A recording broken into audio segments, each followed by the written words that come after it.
What up? What up, though? We live right now in effect, man. And like usual, man, it takes some time for people to get up in here. So, and the live streaming is recording and people are going to be able to see this immediately. So while we wait on people to show up, I decided I wanted to go ahead and tell a story. Which this story is an interesting one, man, where my nephew was in town.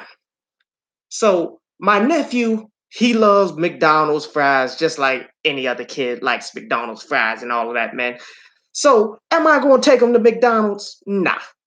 One, I'm not going to waste that kind of money. And two, I got fries and stuff out the crib that I could just throw into the air fryer.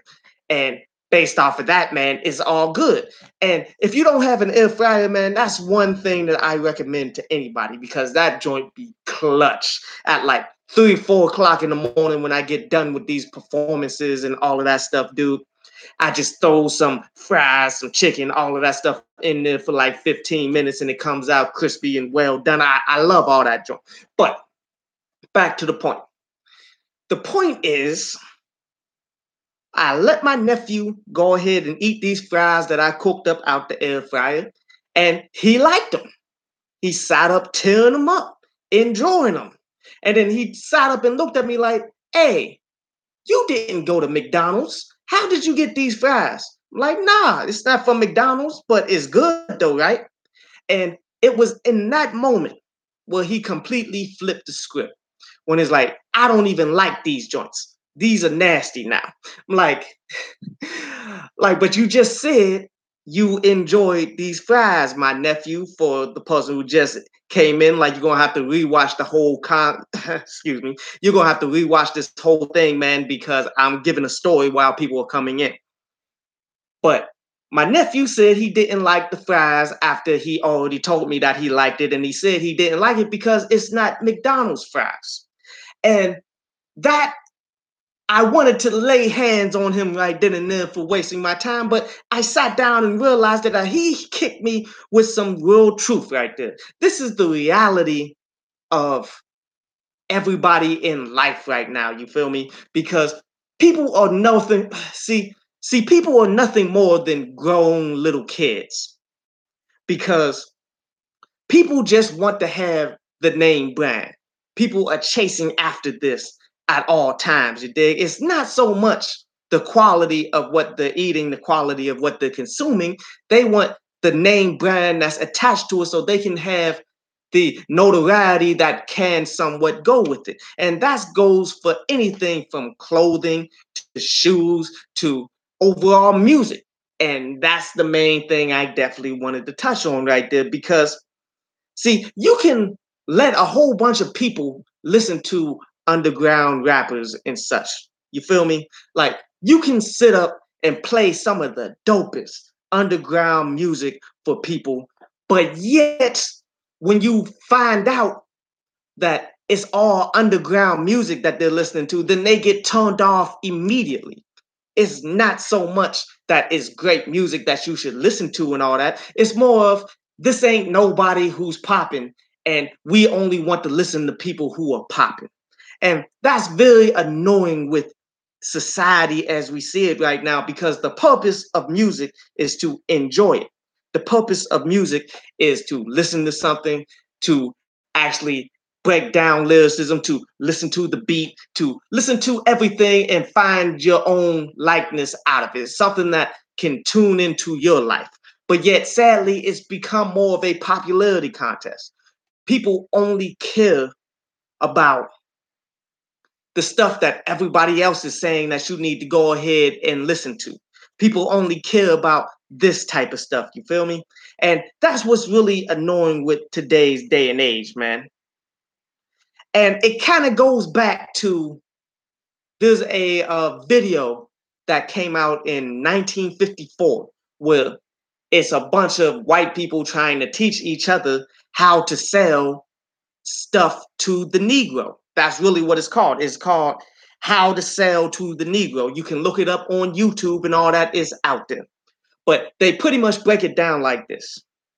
The Negro has been so sick and tired of getting subpar materials that they will go out and buy anything that has a name brand just for the status. And they've been using that to finesse us for a long time, you dig? Because I mean, I'm sure people love Gucci. I'm sure people love Fendi. I'm sure people love a whole bunch of these clothing designers. But what's the purpose of clothing? Clothing is to cover your back. Now, you can look good while doing it, but does that mean you have to spend $100,000 to look good while doing it? Or is that just a waste of money? Me personally, I feel as though that is a huge waste of money. Like, I like to wear black t-shirts. I like to wear white t-shirts, man. And I rock some jeans and all of that stuff that's somewhat fashionable.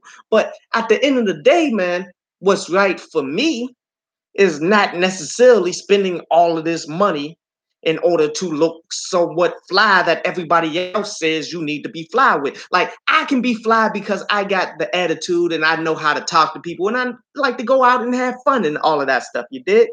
So that's why me as an individual, I like to go out and seek out underground musicians. I like to go seek out people who aren't really known like that. You feel me? And the reason for that is because I tend to put other people on. Like, I'm not so focused that these fries didn't come from McDonald's.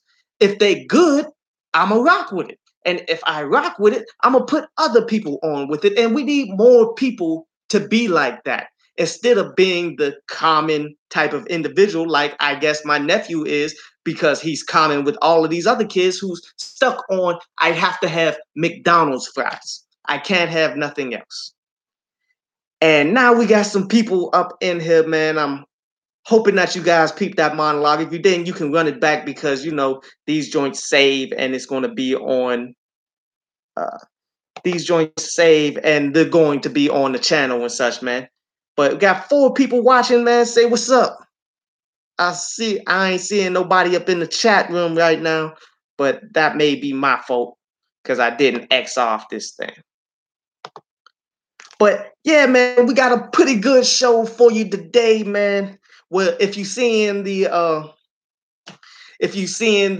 what's up, Joshua? But if you seeing the headlines of it, man, we're gonna talk about Charlamagne the God as he's going through his issues and all of that stuff, dude. But that's gonna be a little bit later. But we definitely gonna try to break that on down, man. But there's a bunch of other things that I definitely want to talk about as well, man. What up, Sticks the Bully? What up, my dude? But I guess the first thing that I kind of want to talk about is that I admitted from R. Kelly, the new song. Did any of y'all peep that joint? Like the amount of sympathy card that he's trying to pull on that song is amazing. Like, what up, Imperial Stats? That's my dude. But that I admitted joint, man. Like, he's coming completely clean on anything and everything, even for questions that people never asked of him. But yet he's trying to give you the total picture of why he is who he is and why he does these things that he does. And he's overtly just trying to tell people to stay out of his business as he's going to continue to do these things with these women who people been saying that it's been kidnapping. I might check it out tomorrow, but 19 minutes is really long. I feel you. 19 minutes is a very long track. It's like the what was it? The In the Closet. It's like he decided to do an In the Closet where he had super long verses and all of that stuff, but yet he just threw them all together and put them all out there. And there's a reason why people don't do 19-minute long songs. And that's one of the key reasons, man. People ain't really got the time for 19 minutes these days. Like, kids these days, man, will barely sit up and watch a 5-minute video. And you trying to do 19-minute track, trying to explain your side of the story, but yet you keep rehashing the same kinds of things over and over and over. Like, if you're going to be admitted to something for 19 minutes, you better be jumping from subject to subject to subject to subject instead of having like the same core 3 subjects and just talking about them in different ways and all that, man. But he definitely is touching on some core things that, as musicians and people who like music, man, things that we need to understand. Because he's all but coming out saying that he's broke, saying that he got all of these hits, but he ain't got a dollar to his name. IRS is saying that he owed like 20 million in taxes, how he got to sell his cars, how from day one, as soon as he signed on the record deal, man, that he sold away all of his publishing. And this is 100% true stuff that happens to people in the game. But yet, this day and age, there's no longer an excuse. Because the power that record labels have is, okay, you cannot shine without our money. You will not get put on and put out there without our promotion and all of that, man. So sign this deal, giving up everything that you got, and therefore will put you on and take everything that you own. He came from that generation.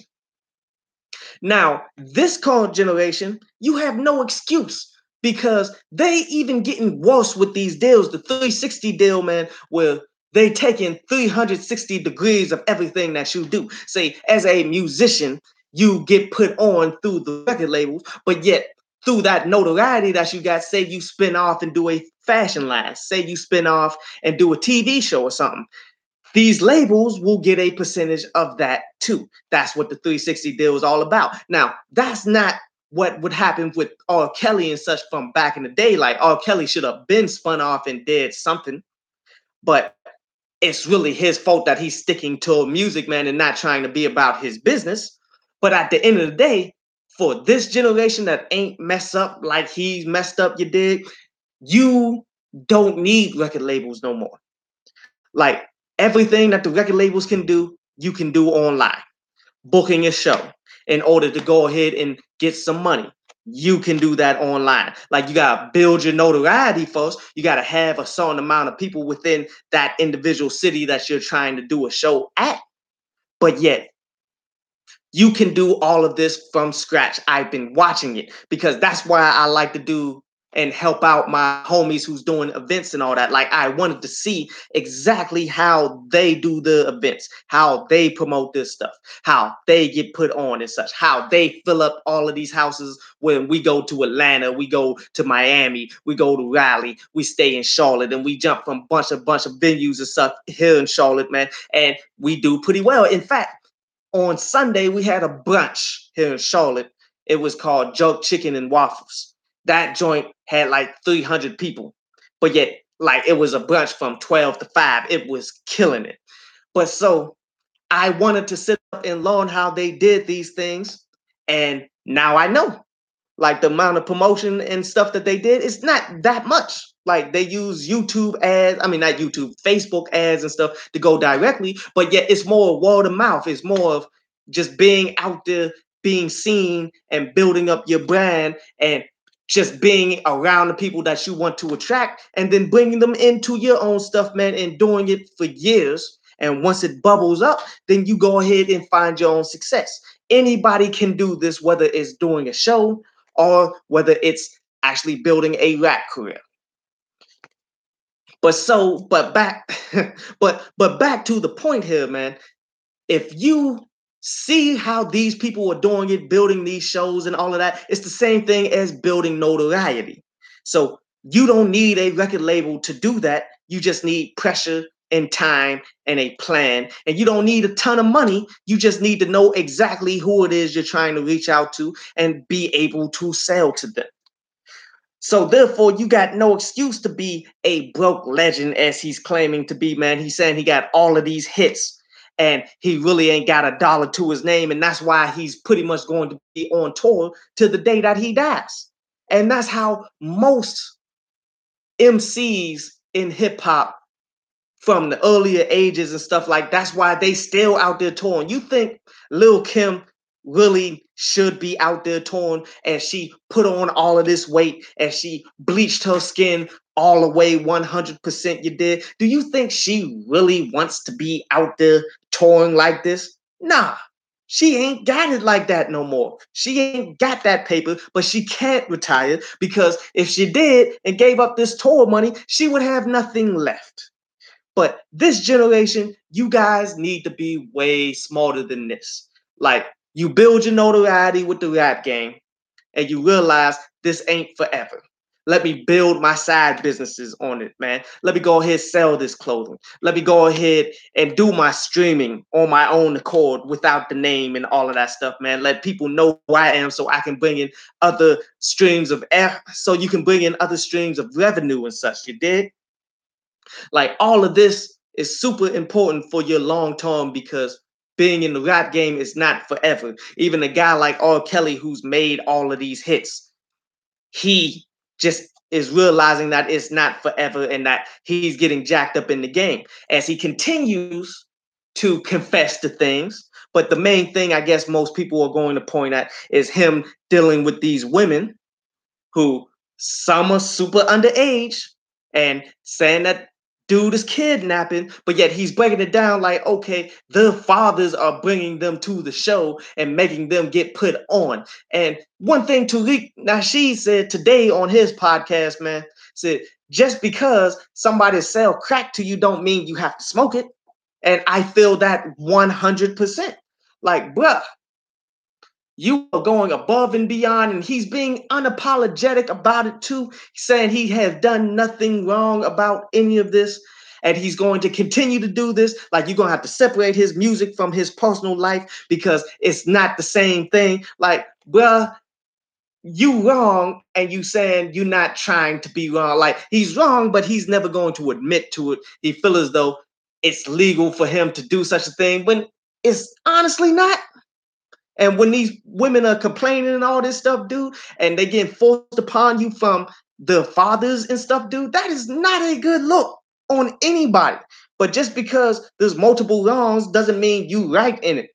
You did? And then he wants to go ahead and draw like Hugh Hefner comparisons to his lifestyles to how Hugh Hefner was doing chicks. And Hugh Hefner was the biggest simp that ever was. All he was doing was breaking bread to all of those 100 women and all of that stuff. You did? Like it. And I honestly, I have no sympathy for Hugh Hefner just as much as I have no sympathy for you, R. Kelly, to keep it 100. You did? And then as he continues to go on saying, okay, how he had to cut off his inner circle, how he's honestly a symbol for Chicago of how to get up out of whatever ordeal that you in. And that's all a big amount of BS right there. You trying to tell me that you in trouble and all of that. So you should just ignore the fact that I've been doing all of this shady stuff that really isn't cool. And you should more focus in on the fact that I'm successful out of Chicago and that you've gone ahead and paid some money to individuals and all that, which that's cool. I mean, you gave money to people, whatever. But at the end of the day, dude, like there's certain things that you just can't co-sign. And this type of thing, raping young kids and all of that stuff, dude, whether you believe it to be good, whether you believe it to be right or not, 18 is the 18 is the legal limit, bruh. And you got to pretty much hold on to that.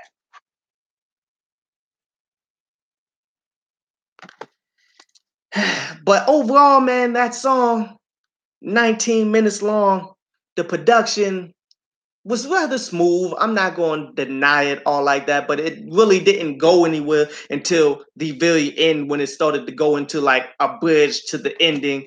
And it was honestly a huge waste of 19 minutes outside of the things that he was recklessly like admitting to that honestly, I mean, he needed to come clean, I guess. But at the end of the day, you still wrong, though. Like, it's not a song that I would definitely recommend. But anyway, man, let's go ahead and talk about this Charlamagne the God thing, man. Because today he talked about like he broke his silence about allegedly raping his wife, and which he did it the best way possible here. Where he had his wife, or they called his wife to ask the specific questions. Did he rape you when y'all first had sex and such.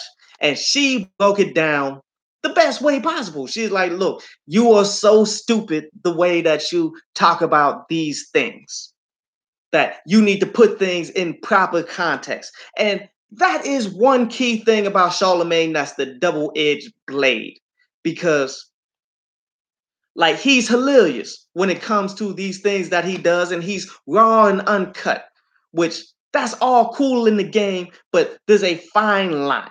And he crosses that fine line for the sake of comedy. And there are some instances where that is simply just not acceptable. And I'm not just saying for this day and age of Me Too and internet keeping people accountable for such things, like how the Guardians of the Galaxy director got fired off of Disney and such for the comments that he did years ago on social media and such, man. I mean, in this day and age, you really can't get away with it like you used to, but it was never really acceptable. Just people would just laugh it off and like, yeah, boys will be boys and stuff like that. But I'm not going to sit up here and be like throwing shade on him or anything, because the way that his wife broke it down is they both were going to have sex regardless, and they both enjoyed it, and it went on from there. It's really all that happened between them, so it's not rape for him. But the main thing that people are bringing up about such thing is there was a dropped case that Charlamagne the God had in his past, where what happened was, as he broke it down on his other podcast with Schultz or whatever, with Schultz, you could tell in the podcast he was setting up Charlamagne, and Charlamagne was dumb enough to fall straight up for it, man. Because come on, like when these white people just start talking reckless like this to you, trying to get you to say something super reckless, they usually do that with an intent to get you caught up in the game. And Charlamagne need to beware of who his friends are, who his allies are, and these people that he's just doing work with to get more money. And this guy Schultz, as a certain collection of people out there calling them white supremacy Schultz. Like you could tell he had some shady like thoughts to go ahead and get Charlamagne caught up with this joint.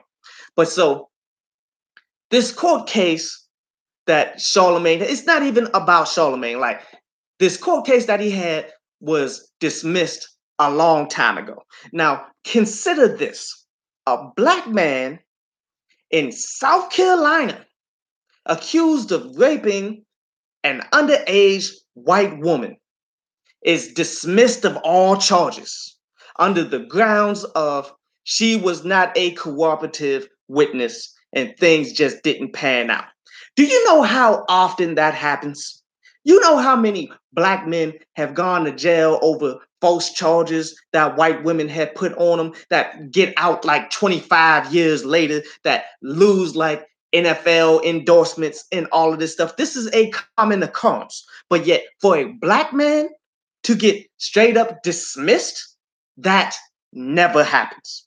Point blank, period. And the fact that Charlamagne the God had it dismissed, I'm like, okay, there's something that this chick who's going to the South Carolina Supreme Court isn't saying.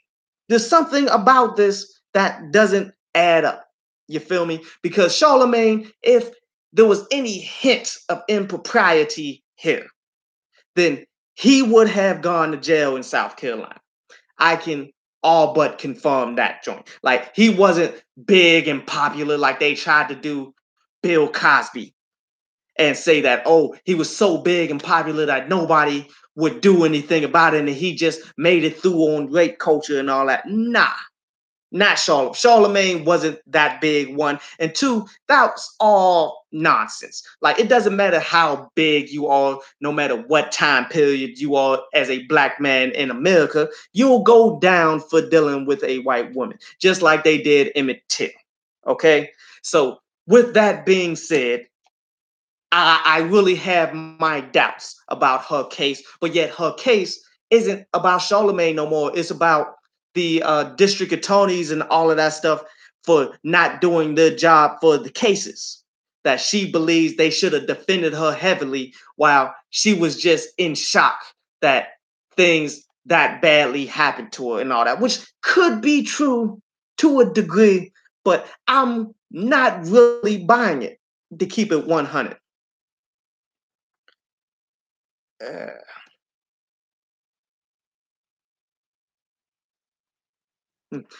so, so with that in mind, you dig?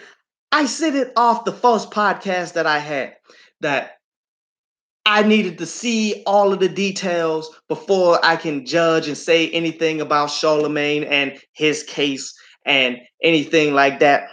And just based off of all of these things that I read, all I can do is based off of what the judicial system did for Charlamagne and said, you're not guilty, you're cleared of all charges.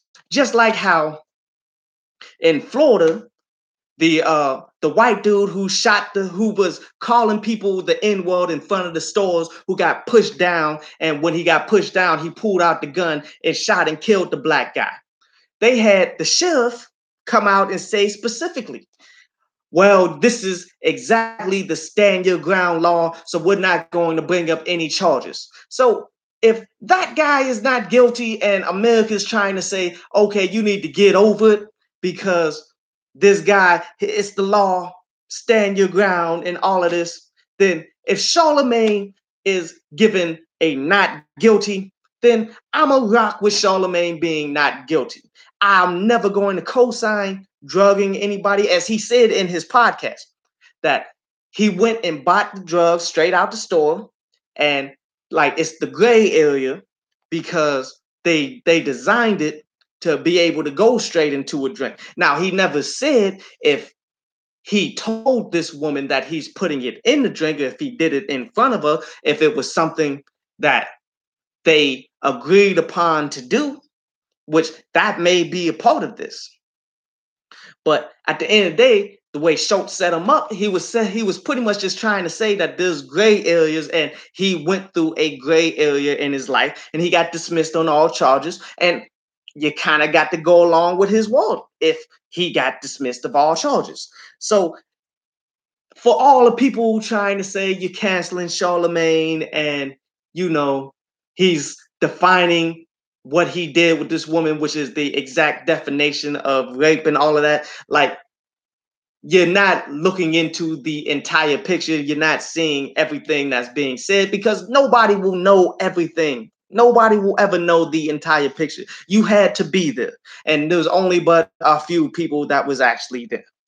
So as far as Charlamagne goes, man, it is what it is for now. Until more evidence comes out and until they reopen the case, which, white supremacists and the judicial system will do on a black dude. They will change the law, just like how they doing Cosby, where it's well past the statutes of limitations for him to go ahead and go through all these things that he's going through. They'll do the same thing to Charlamagne when the right information come up or if they decide to do so.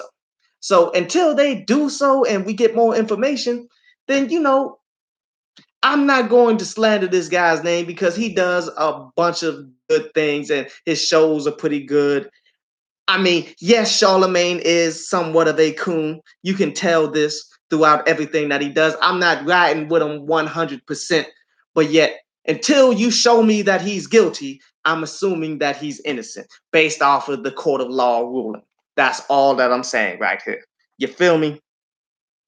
And man, we ain't had nobody saying nothing in the chat room for a little minute. I'm worried if the chat is frozen. It might just be.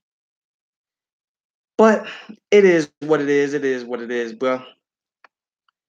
And I mean, the last thing that I wanted to talk about outside of just chatting it up with you guys, man, if the chat starts working again, is this Mac Miller song that just came out. You feel me? That what's it called? What's the use? Like this song is pretty riding. Like I enjoyed that production, man. It's like funk based production where he tied himself in with some pretty quality musics, man, like Battle Cat, the legend, and then went out and got the internet to do like background vocals. For those of you who don't know the internet, they Pharrell's group, and which I haven't heard the new album. Like they allegedly dropped an album like on Thursday, I believe, the same time as Mink Slide from Tariq Nasheed and all of that stuff, man. Which I want to peep both of those out, but I just haven't had the time to really peep out anything. It was a crazy weekend for me, dude. Like I had a show on what was it? I had a show on Friday, in which this show was at like one of the biggest venues and stuff that's here in Charlotte. They only used half of it though. And then right after that, I got like 3 hours sleep, and then I did the brunch that I talked about later. And that brunch, brah, that brunch, it was lit till 5 o'clock. And then the owner decided to screw my mans out of their money, and like he took the whole bag and walked off from the venue and didn't come back and said that the money was a lot less than what people thought it was going to be. But that's how crazy, like I ended up having to stay from, like I got up at 8 o'clock and I had to stay at the venue till about 11 o'clock for them to figure that out. You feel me? Like that was like one of the most frustrating days of my life, but it is what it is. But that was my weekend. That's why I haven't heard the Mink Slide and the weekend joint, and I mean the internet joint. But yet, the internet is who's off this Mac Miller joint, adding some background vocals and such. And see, this is where Mac Miller shines the most, because I've said it for years. Mac Miller isn't that good of a rapper. He can't hold a note. All he really does best is find quality beats that matches his vibe, and he just does his own thing to it. Even his flow isn't all the way 100%, but yet his fan base is going to rock with him regardless. And this production that he got right here, man, that and it got Snoop Dogg on this joint too, man. Like that joint rides so well that regardless of what Mac Miller was going to do, as long as he stood up to his standard bass quality, then he was going to be all right. You feel me? Like the song comes off as pretty decent. Like some people are trying to make it into more than what it is, trying to say that it's about the chick that he broke up with or whatever, and she's about Ariana Grande. It's about that. And you know, people are gonna say that about every song because people just love Ariana Grande for some reason. Like, sure, she's a talented singer and all of that, man.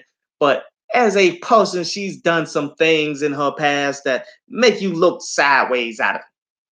You feel me? But so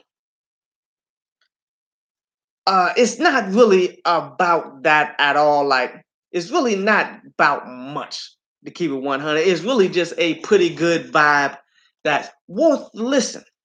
But outside of that, yeah, it's, I mean, because these days, man, I'm seeking quality lyricism, man, more than most things. Like, I mean, unless you are dropping phenomenal music with phenomenal flow, with phenomenal delivery, like how Nipsey Hussle and them did. But for the most part, if you ain't got that, I'm looking for concepts. I'm looking for lyricism. I'm looking for you to actually tell me something and make me think about these things that you're doing on top of quality music. And that's just something that Mac Miller is not going to deliver. Like, this is something that he's never really delivered throughout his entire career. So you can't really expect him to change it up in the ninth inning, as he's about to drop a new album, I think, pretty shortly. And here's the interesting thing about Mac Miller, too, because I was talking about this for a long time ago, you dig? Like, Mac Miller, a long time ago, he signed to Warner Brothers for like $10 million as a partnership, which, hey, I'm not a hater. Like, do your thing, man. Go ahead, get your money. Go ahead, do what you need to do. But the reality of the situation was that at that time, Mac Miller was not changing the game. He wasn't doing anything unique. He wasn't that great of an MC to get $10 million and a partnership with a record label when partnerships have all but died out for quite some time. Like it's borderline racial. The fact that they'll give this type of deal to him. They'll give uh the publishing and all of that, like 100% partnership and stuff with Macklemore and all of that too. But then a guy like Nipsey Hussle couldn't get that type of deal at that time when Mac Miller got his deal. Because at that time that Mac Miller got his deal, Nipsey Hussle changed the whole game. He came out with the $100 mixtapes, and now the music industry, well, some years ago, the music industry, everybody was doing that from Eminem on down because it worked flawlessly for Nipsey Hussle. You feel me? So the whole point that I'm making right here is Nipsey Hussle got the hottest album this year. Point blank, period. Easily. Easily, he's the #1 album of this year, man, with Prime, with Royce the 5'9", and others coming in second and third and whatever, man. But he got the hottest album of this year, and Mac Miller is just now about to drop, his 5th album? And I'm not going to say people were done with Mac Miller because his audience is going to stick with him through thick and thin, no matter what happens. Which, again, not a hater. I'm just recognizing game here. I'm just recognizing the nonsense. Like, Nipsey Hussle was prepared to do this caliber of an album back then. He was going to go ahead and do something major. But yet, his whole career path got postponed by 5, 7, 8 years, something like that. While Mac Miller, he's already seen his career all the way through, and he's about to get a rebirth right now because of what's happening with him in social media and the fact that he broke up with this woman and it's a notable breakup and all of this stuff. But Nipsey Hussle should have been on top. But yet he's just now seeing his shine. And that's how they do us in this game, man. And I really, really just dislike it for that. But to go all the way back to the article from the very beginning, for those of you who didn't see it, who's watching right now, you're going to have to go back when the stream is done to see it from the top, man. Like, there's no more excuse. And Nipsey Hussle is like one of the founders of the independent grind and showing you exactly how far you can take it, how far you can be successful, how great you can be without these labels, without having to sign these major 360 deals and getting ripped off for everything, man. Like, it took him way longer than Mac Miller, Macklemore, all the other people who got white privilege.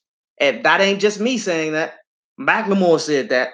But these individuals who have white privilege to climb up faster and be more successful than you, like that's going to happen out here, man. But yet, we as Black people, we can still do it on our own. You just got to have a strategic plan. You just got to know exactly who it is you're trying to reach out to. You got to know exactly how to speak to these individuals to get them interested in your work.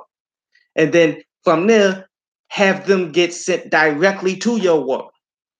And it's going to take time. You're going to have to build. You're going to have to struggle. But yet, if you stay focused, if you can go out here and stay about your business, stay afloat, and make money, like, man, you probably gonna have to get a job, just like how I do these events and all of this stuff, man. That's how I'm able to continue to build my audience online. What up, Infamous Rip, man? Appreciate it, man. I really put in a lot of time with my reviews, my G. Thank you for all of that, man. But damn, about forgot my whole point here, man. But at the end of the day, all I'm saying is you can do it. Like, The foundation is laid and it's in the social media, but you got to get creative. You got to find your own path instead of waiting for other people to put you on, which nobody's going to put you on, bro. Like, snap out of that daydream that, yo, all I got to do is get my CD in the hands of Jay-Z because he's a real dude. I'm a real dude. He's going to automatically put me on. Doesn't work out like that. These individuals only put you on if you got something to offer them. And in most cases, it's all of your publishing. It's all of the money that you are going to make in the future.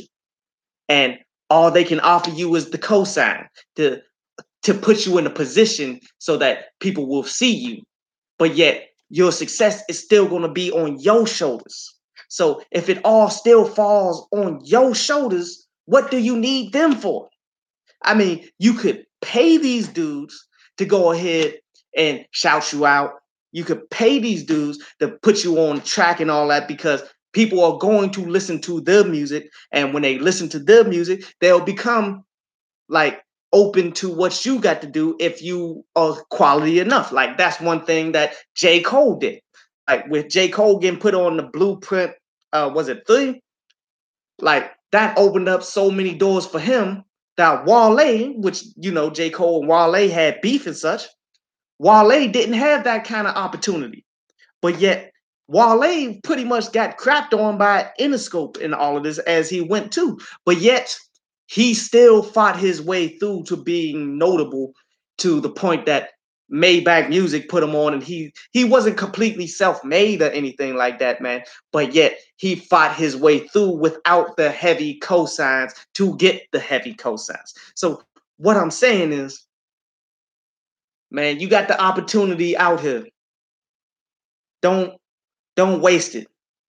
Like, don't be on social media playing these social media games, doing these social media challenges, doing all of this nonsense, man. Social media is your business, especially if you're a rapper, because as a rapper, you want to build a fan base of people interested in what you got to offer. You want people to buy what you got to offer.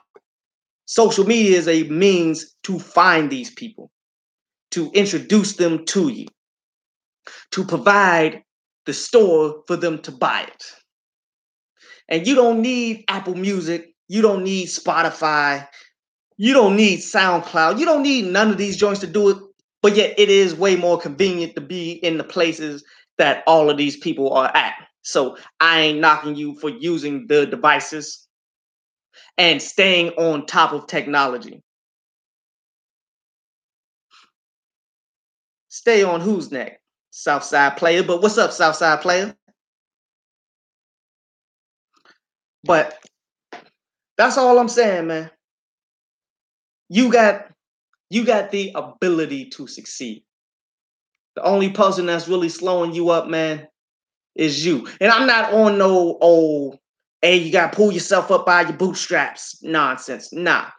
In America, and I'm speaking directly to my brothers out here, we get held down. As I said specifically about Nipsey Hussle, who got the hottest album right now out. He got signed years, 5, 6, 7 years after Mac Miller was signed, who pretty much didn't really do the types of numbers that you kind of would expect him to get from a 10 million deal. And the fact that Nipsey Hussle changed the game and was way hotter than Mac Miller ever was. You feel me? But yes, we as black people are held down.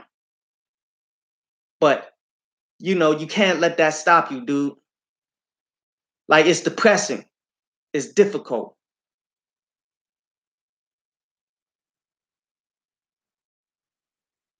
What up, the midget? Did Charlamagne make it worse by having his wife call in? Like, his wife pretty much clearly broke it down exactly how it happened. I don't really think she made it worse. You feel me? Which whack interview? The Charlamagne the God one? Oh yeah. You gotta be talking about that. Yes, indeed. But what's up, Wiser the Most?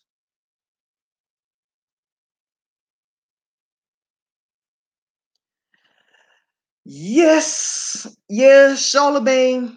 See, Charlamagne is in clean it up mode. You feel me? He's trying to, he's not trying to go down with the Me Too. You did. He's trying to clean up. And could this be his wife just, copping pleas for him? Yeah. But the way that she broke it down, though, I don't know, bruh. Like, I believe that she was speaking from the Survivor Scrolls. The petition is now at 20K. It went up faster after his talking. Man, what is a petition gonna do, bruh? Like, that's the thing, but what up, a world above? Petitions don't mean nothing in this world, dude. Y'all don't realize this by now? How many petitions did they have to get Donald Trump out of office? How many petitions did they have for the social injustice that happens to black people as a whole? Like, that whole social media petitioning thing, that's just a way for you to not put in the work, bruh. Like, if you're going to do a petition, you need to be out there in the streets laying hands on people. You feel me? Or you got to go ahead out to like advertisers and stop the money from flowing. Like, that's true petition. But an online petition, that don't mean nothing, bruh.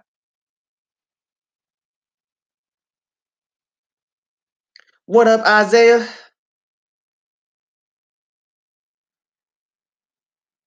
Now, I mean, was it a petition that got the Guardians of the Galaxy dude fired? I thought it's just the tweets resurfaced and Disney caught wind of it without the petition and they just let him go because Disney is supposed to be the family company and all of that. But I Disney be shady and grimy themselves too. And they're all but a monopoly. So they shouldn't be totally other than thou. You feel me?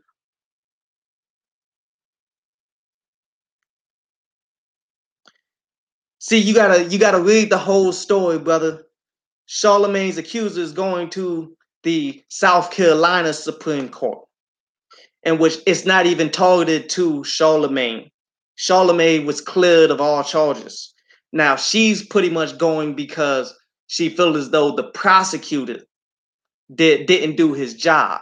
And she got to go to the Supreme Court of South Carolina in order to prove that. You got to read the whole article, brother, not the headlines.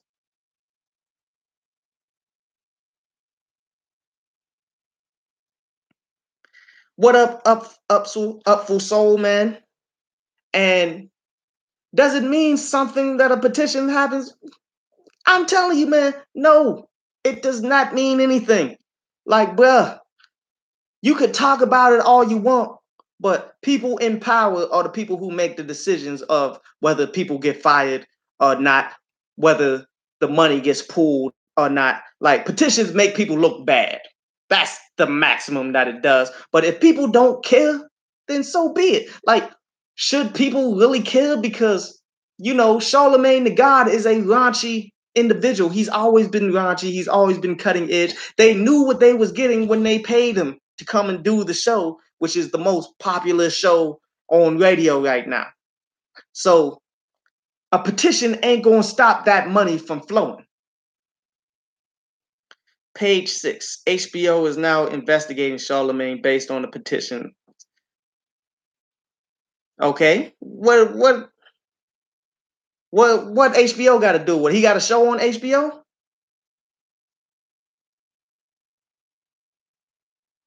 Because if he got a show on HBO, I don't know nothing about that, dog.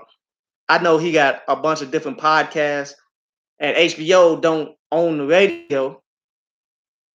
He had a show that's about to come out. Mm. Yeah, he probably cost himself that right there.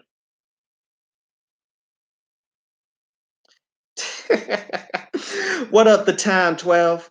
Nah, I didn't know that he had a new show coming out on HBO, but at the end of the day, that's new revenue coming in. What I'm talking about is everything that he got established now. Leonard is finished. What up, Judah? I don't know. I don't know.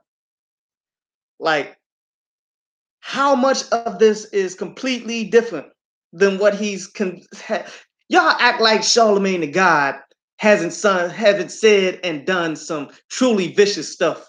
You feel me? In the saying of comedy, y'all act like Charlamagne has always been like some kind of angel or something. He's not been. This is what they bought. So if they're willing to stick it out, then so be it. All I'm saying, if you want Charlamagne to be removed, then you're gonna have to get the advertisers removed. But I don't think you can to be 100 because one, well, it can always happen. I'm not going to deny it, but it would be wrong to do so because he was proven innocent in the court of law. So your opinion of how he's perceiving it and all of that, there's no double jeopardy here, dude. Dude is innocent. So it is what it is. And this guy, he's always been shady saying these kinds of things. So how can you be shocked? Is my question. This is what he's always done.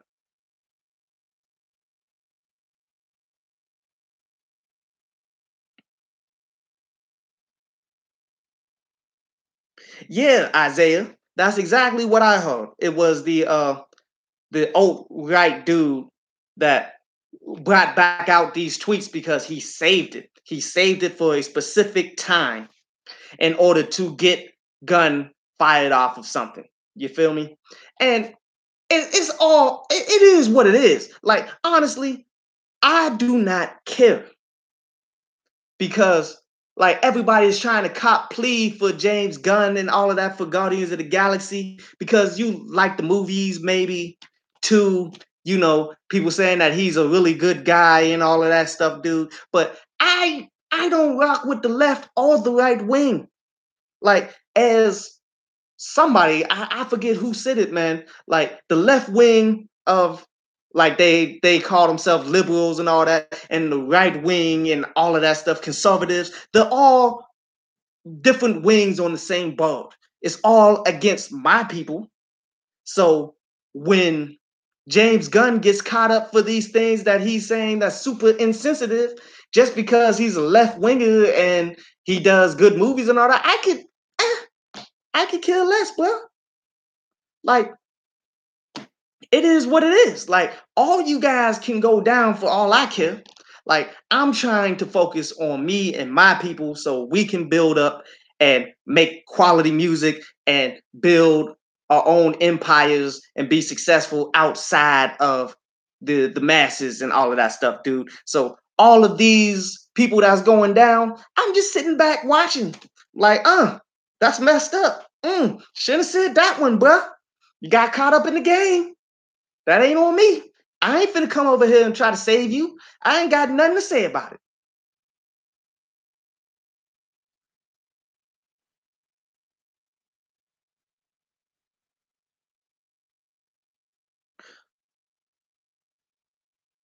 What up, everybody that's just subscribing, man? Much love, much love.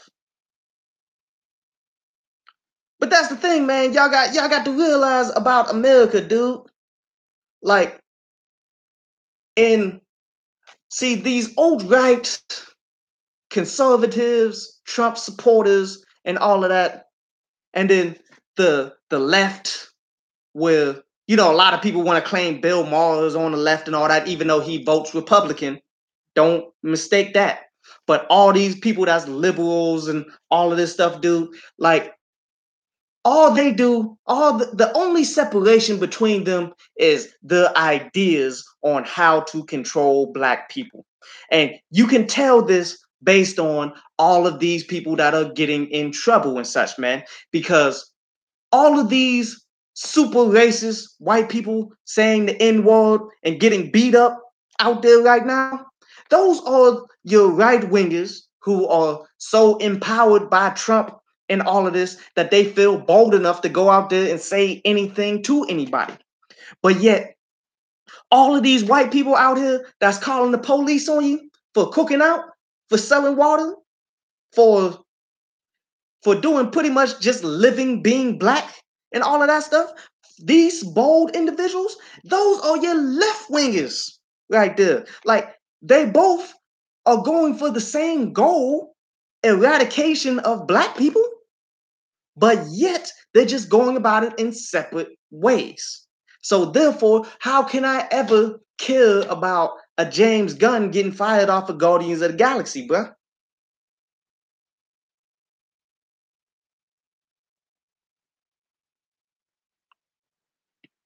Nah, Charlamagne the God beat the case because she didn't testify. He presumed innocent by law. Up for so when has a black man in the South, this was in South Carolina, who's ever been accused by a underage white woman of rape ever gotten off? Can you count it on one hand? I can do it now, Charlamagne. That's the only person I've ever known to have ever had that. What's his name? The director of the movie that they slandered because it was a slave uprisal. If you guys remember that one, they came out and tried to slander the movie and all that because he had a rape case from back in the day. Nah, maybe nah, bruh. Because, or well, I'm basing it off of the podcast, the joint that he did with Schultz and all of that, where he's saying that it was a white woman that his man's was messing with or whatever, that he slipped the drink in which he didn't even say if he slipped the drink in. Like they might have even just had a conversation that they wanted to do the drink together. But at the end of the day, he was found not guilty, and it was because she didn't testify, but it wasn't just because she didn't testify, she was uncooperative.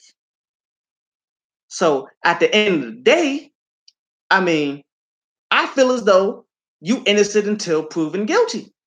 And I don't even like Charlamagne. I don't even like Charlamagne all like that. Like he's funny. I enjoy his shows, but he's a coon. Like he has a whole lot of cooning, and he's probably going to continue to do a whole lot of cooning in his entire life. And you could tell how he sit up under Bill Maher and all of this stuff, man. And it's all nonsense. So I don't like Charlamagne, but I'm not going to throw him under the bus for something that he's been proven innocent under, that black men are notoriously known for being found guilty for. And if you show me the link or something where this accuser is proven to be black, then I'll take your word for it. But from what they said on the podcast, it was a white woman that his man's was messing with.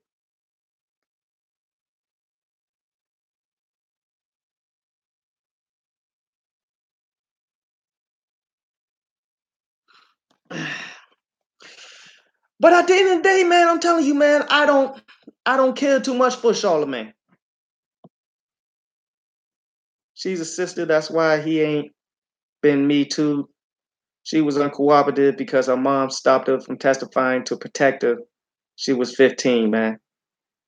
Show me, send me a link. I need to see this.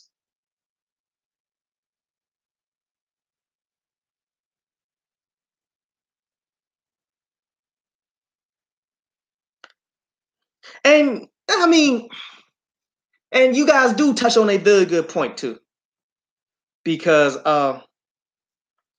you guys touch on a very good point here too, because the Me Too movement isn't for black women for the most part. I don't. Well, some black women are definitely being able to speak this story or whatever, but for the most part, I mean, for the most part, Me Too is really just grounds to getting black successful individuals knocked off. You feel me? Because of all these super powerful white producers, Harvey Weinstein, people like that who's been getting Me Too to death, President Trump, who should be part of this, who pretty much is. But when have they been thrown into jail? When, tell me what white individual got thrown into jail, thrown into the court system for the Me Too movement? What white guy has that happened to? I really want to know. What white guy who's done vicious stuff, all these white people getting acquitted for rape and all of this stuff, dude. It ain't about feminism. It's not. This is when they Me Tooing everybody, but yet only the black people are getting drugged in the court. You don't see nothing wrong with that. Like you don't see the pattern here. Like you gonna go ahead and drag Bill Cosby, who's fully blind, into court in order to get him caught up, and you're gonna change the laws overnight to get him caught up for something that happened 30 years ago where you ain't got no evidence?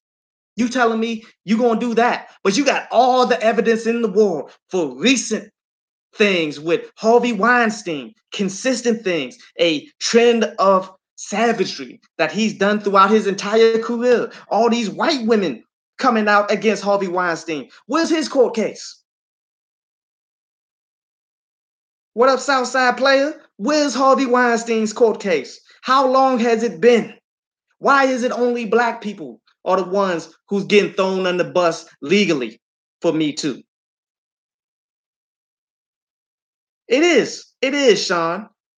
Like the Me Too movement is a joke because they're not serious. Like I'm okay with black people going down if they did something wrong, but these white people who's doing the wrong stuff too, they need to go down too, or else your entire movement is whack. No one, but you know the excuse. Oh, Harvey Weinstein and Bill O'Reilly. Well, what's the excuse, Isaiah? Because all I see is white privilege. And that ain't me saying white privilege. That's like people like Macklemore. Other white people saying there's white privilege. You got the privilege to rape all these women and get away with it.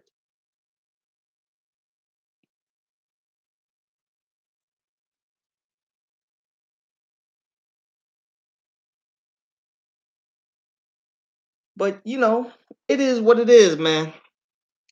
Like, all I'm saying, Charlamagne was found not guilty.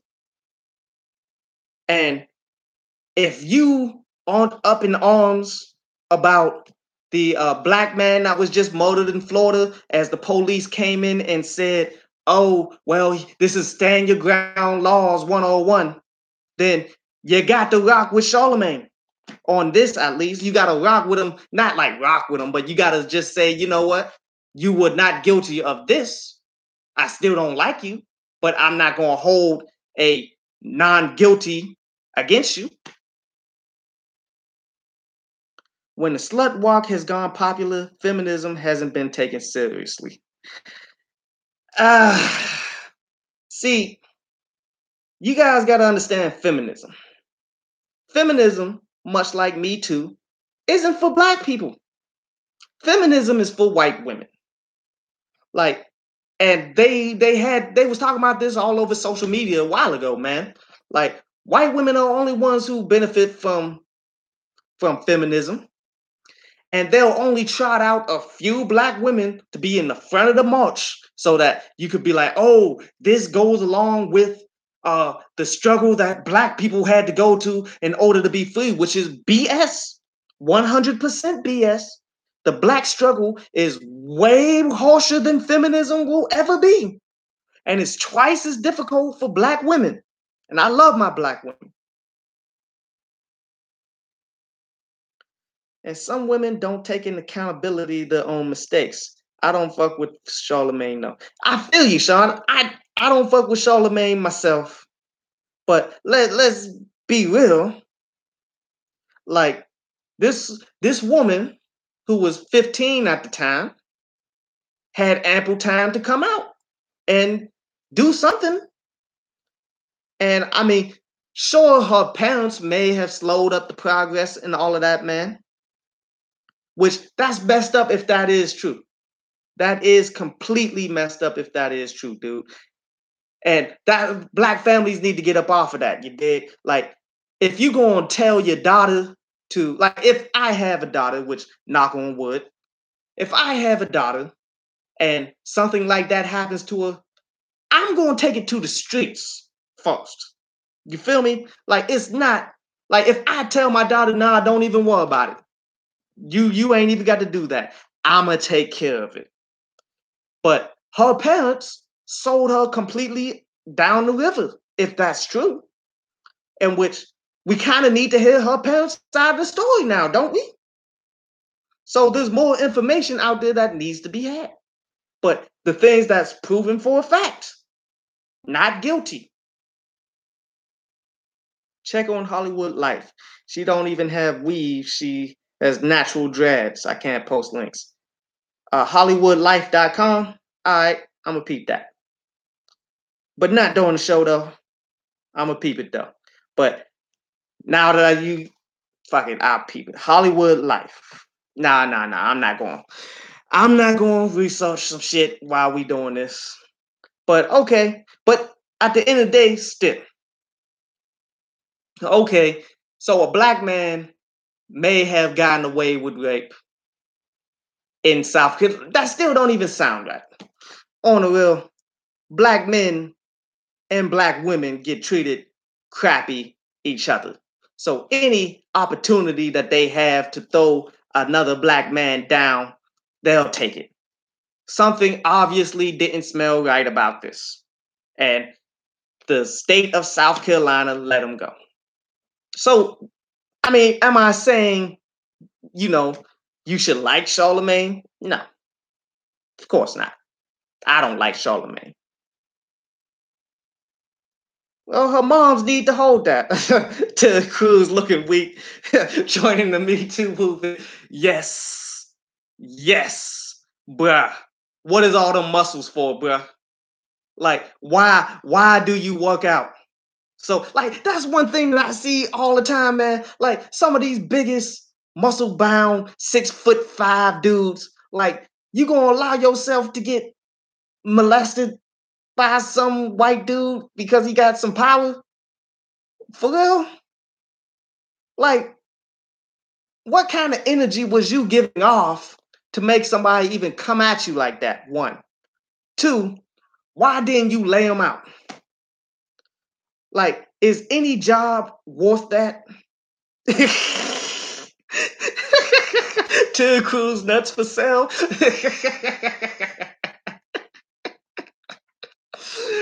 Oh, but that's facts though.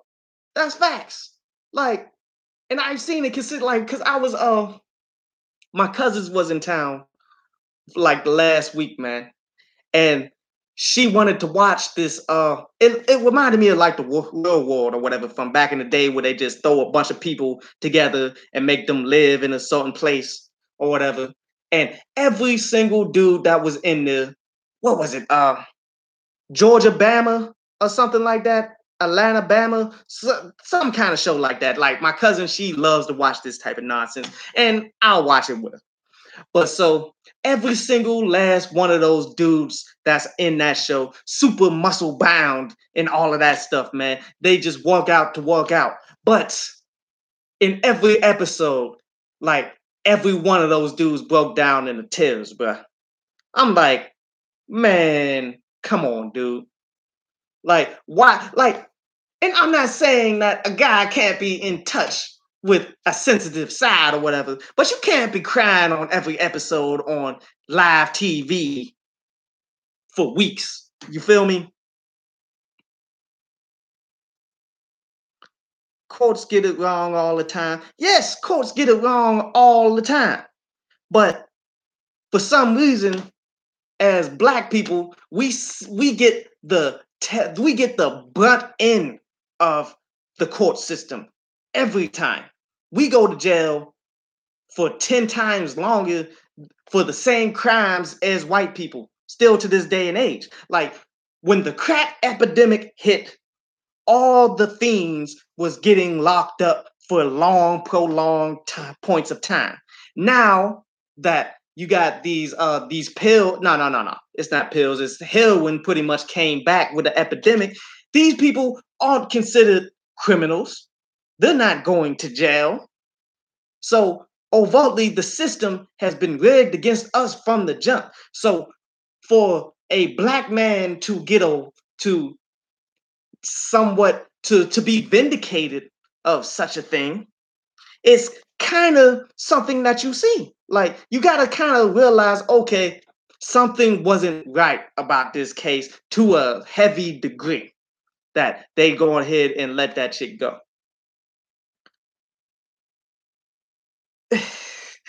Demi, oh, she man, okay. That chick Demi Odin, who's the pop star and all of that, man. I mean, you can like her. She got a strong chin, bro. Like she got the whole Superman chin. I don't. I wouldn't personally find her all that sexy and all that, man. But you know, she's a child. Yeah, Demi Lovato, whatever her name is. But you know, child stars. She was a child star, right?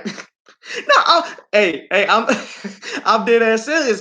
Tell me her chin ain't strong, bro. Tell me her face. Tell me she don't look like Brooke Hogan, but Hulk Hogan's daughter and shit, man. Like, come on, bro.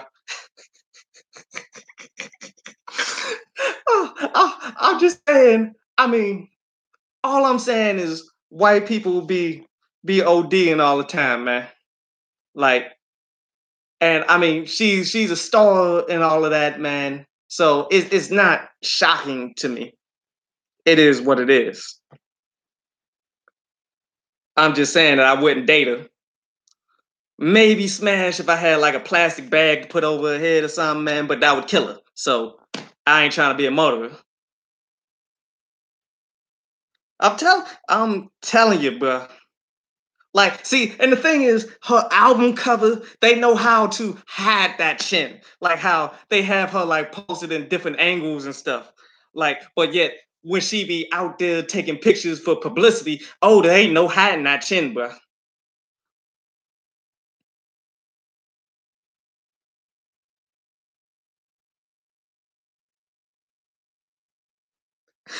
But who else y'all think is dope out here in this game, dude? I need to know this. I need to know types of fans that I'm rocking with.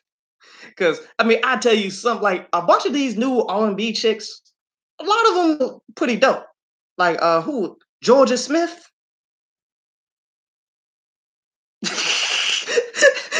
She got the chin like Peter off a Family Guy.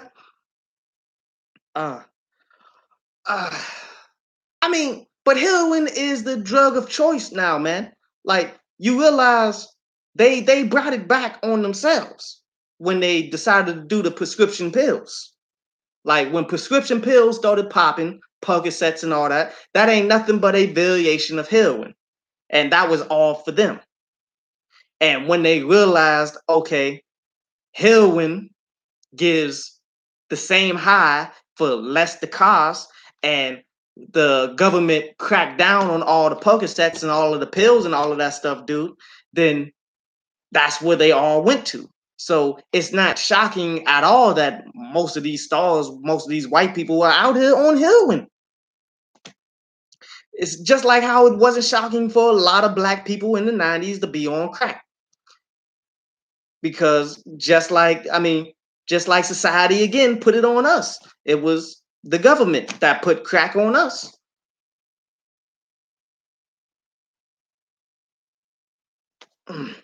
Arix Lennox. I had never heard of her. Now that is the type of research that I'll do on point. Arix Lennox. Hold up.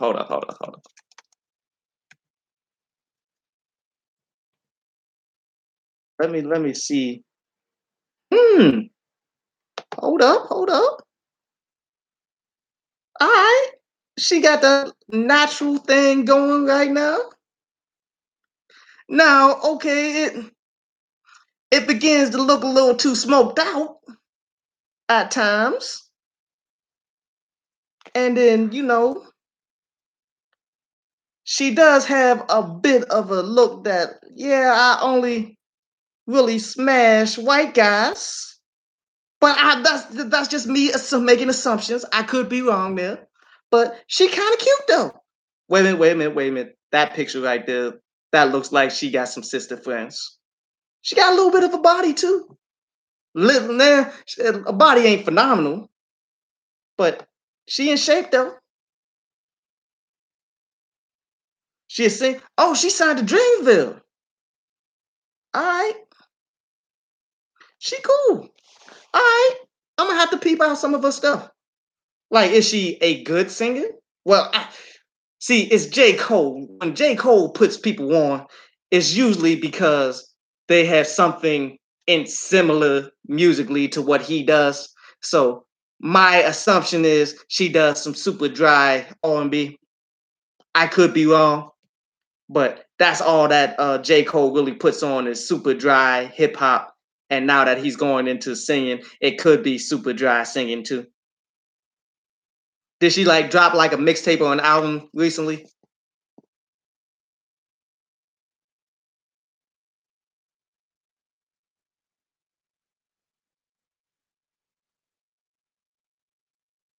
Oh man.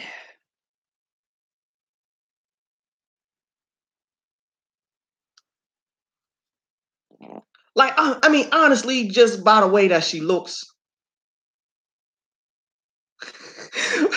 I ain't hating on J. Cole. This is truth. All right, J. Cole has become one of the driest individuals in the game. Sierra Desert type dry. Like, bruh. Like I understand you want to drop music for your own fan base, the stuff that you think your fan base wants, but bruh, does every song have to be like Marvin's Room, but a better rap version? Like, see, and here's the thing. Here's the thing that I've been telling my homies. Here's the thing that I've been telling my homies. Like J. Cole, as much as I love him, he's not focusing on great music no more. He got messages and he's trying to go ahead and deliver these messages consistently and paint full portraits with his albums. And I love that. But yet he needs to get better production. He needs to get better quality songs. But if he does not do this, then somebody like Nick Grant is going to take his slot. They're going to take it really quickly. Like honestly, it should be Nick Grant. If the rap game ever allow another great lyricist in who actually does quality South music, it needs to be Nick Grant. If it ain't Nick Grant, then they'll never do it again. Point blank, period. You feel me? Like, because Nick Grant is like the next coming for Southern lyricists. And like the album that just came out, man, it has some jams on it. Like, I mean, it wasn't as good as say a couple of his mixtapes and such from back in the day, but Black Women, that song was amazing. I still rock with it. Bulls 96. Those are the only songs I still really rock with off of that album, man. But they so great and it shows the potential of what he got, man. That if he was to do a whole album of these, or going back to his mixtape 88 with the song The Jungle or whatever, man, if he does a whole album of these, then he will knock J. Cole straight out because he does everything that J. Cole does, but better, but yet more Southern. While J. Cole got more of a Northern like feel to him. You feel me?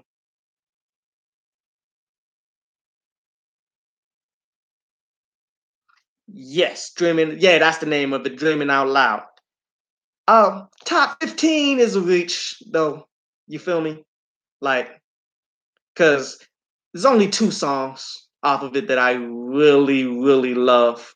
And he has such skill and such potential to be like top five.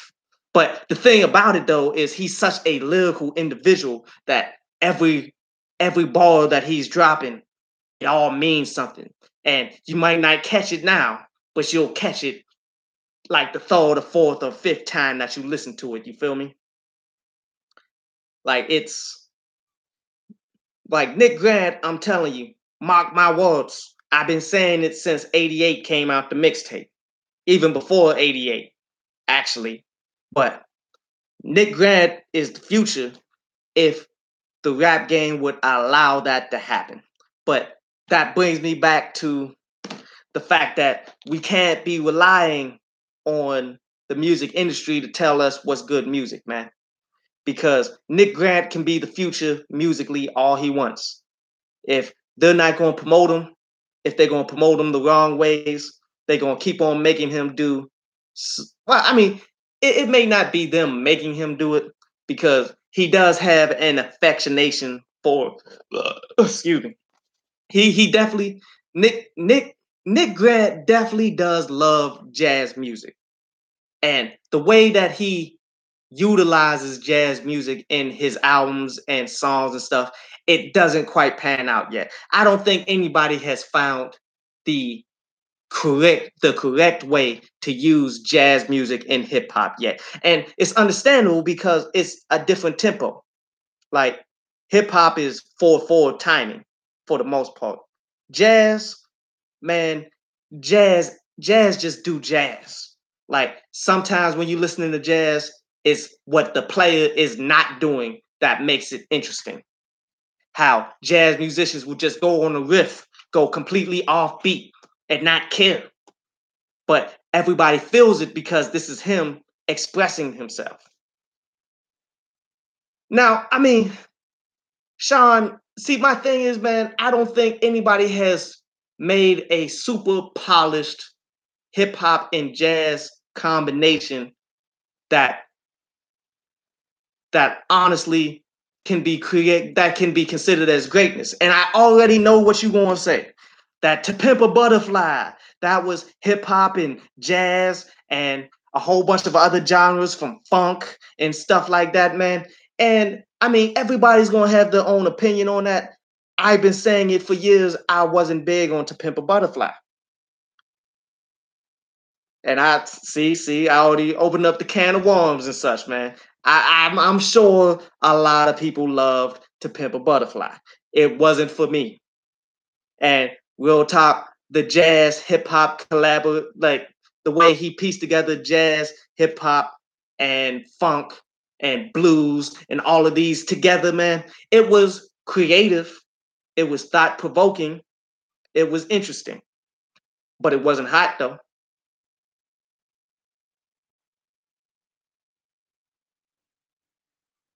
Mm. But I mean, my thing is, my man's Nick Grant or somebody one day is going to find the the proper way to actually blend in jazz with hip hop the best possible way. And I just feel as though the technology, not technology, but I just feel as though people haven't found that yet. I feel as though people have been attempting, people have been thinking about it, people have been putting out a bunch of stuff, but yet the music industry just isn't where it needs to be yet in order for that to be pulled off. And producers need to find something. I don't know what it is, but they need to find something in order to get it right.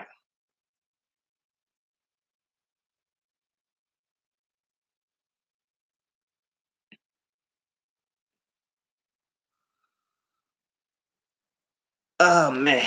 But we got 6 more minutes. I'm gonna get up off of here at 1:30, hour 30 minutes, brothers. So y'all got a question? Now's the time. Hit me.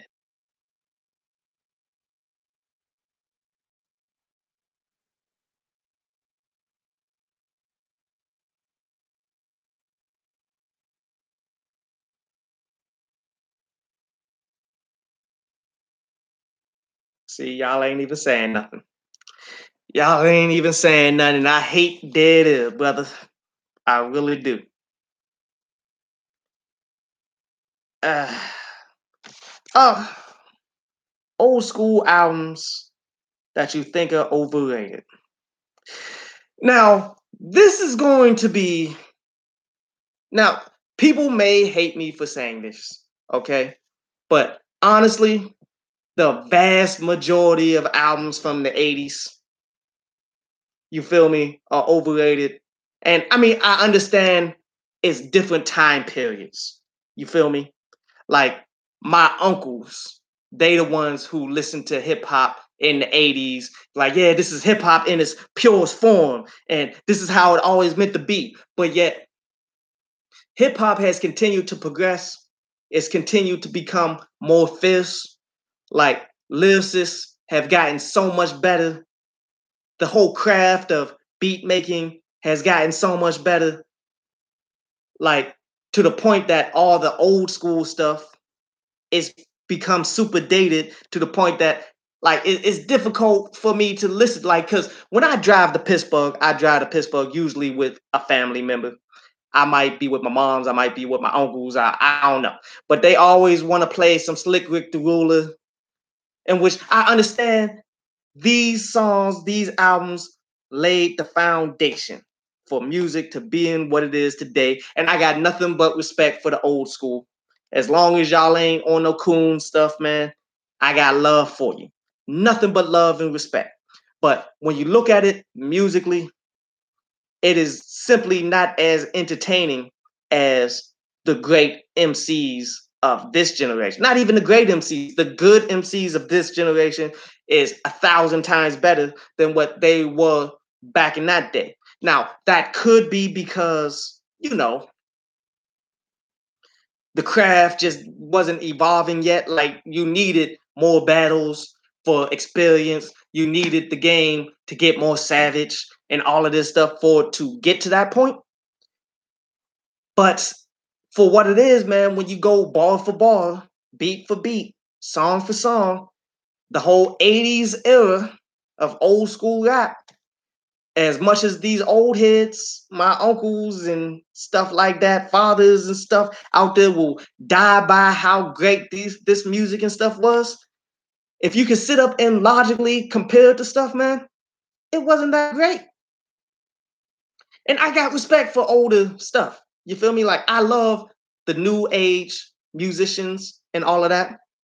Like I follow the new underground, but then I also, as I said on the last one, man, that I love albums like Jay-Z, Reasonable Doubt, and all of this stuff, dude. Have you seen the newest episodes of Power? I have. I've seen. I missed the Sunday episode because I was tired from all the work that I put in and such, man. But I've been following it, and it's like, see, Power. It doesn't age well as a show, and certain things about the show, it's not really intriguing right now. I'm hoping that it builds up and becomes better as the season goes. But right now, man, the Power is being a bit of a disappointment. Because here's the thing, I can go back and watch The Wire from episode 1 all the way to the end of the show and catch something new, enjoy it all the way, man. Like, and I'll sit up and watch it regardless. But yet, when you look at Power, I found it kind of difficult to go back and watch season 1 and season 2. Like, Power doesn't age as well as people think. It's not as great of a show as people think.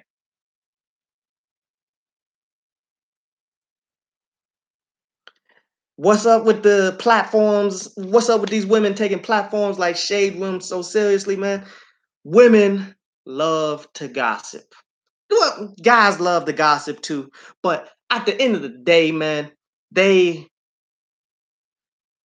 it's not that they can't differentiate real from fake. It's more of they like the entertainment more than anything.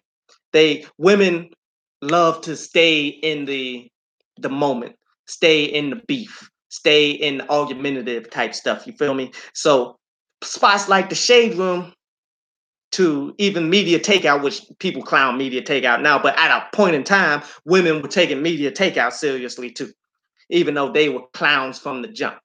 But because all of this, because they love to be in the drama, because things like love and hip hop speak so much to them, they will take all of this stuff, man, for face value instead of actually chopping it up. You feel me? But that's the 130 mark, brothers. I'm glad all of y'all came out to watch the show, man. Uh, I definitely catch you guys another run, man. Like I'm probably gonna try to make it so every Tuesday I do the live stream because a lot of times there don't be a lot of stuff out there. But it is what it is, man. I got mad love for y'all, man. I'll holla at y'all later.